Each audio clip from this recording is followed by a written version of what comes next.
Angus Robertson, should your successor in Westminster, the SNP's Westminster leader, Ian Blackford, resign? He is under pressure to do so after accusations that he has shown a party colleague who was found to be guilty of inappropriate behaviour, sexual misconduct, more empathy, sympathy, support than the young man who was said to be his victim.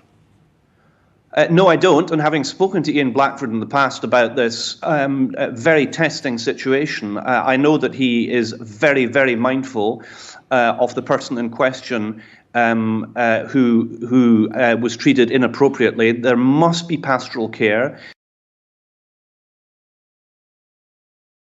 for people in those circumstances. That person said he hasn't received any, and he's been largely ignored.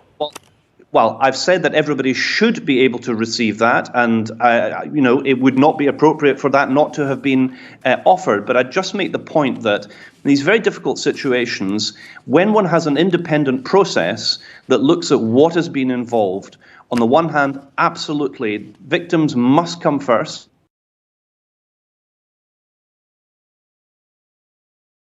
And people who've been treated inappropriately must be supported.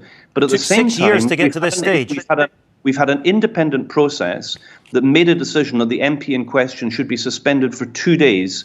And that is what has happened. He's been suspended by the SNP group at Westminster as well. But I mean, I think there is a wider question as to when decisions are made which do not talk about career-ending situations.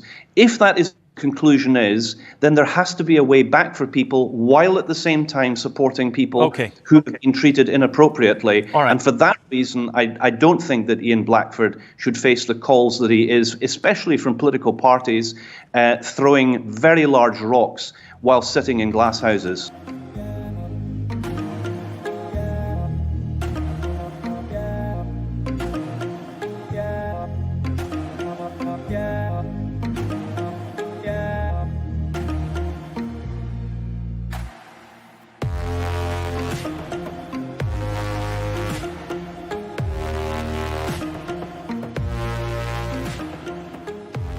Just to ask you one final question about Alex Salmond, of course, a man you know well, the man who really possibly responsible for you being here or the SNP being as strong as they are in Scotland. What are your thoughts for him as his political career appears to fade? The SNP is as strong as it is because of Nicola Sturgeon, and I'm delighted that she has led the SNP to its best ever election success, we believe, at this stage. The fact that Alex Salmond and Alba have failed at the polls tells you everything that you need to know.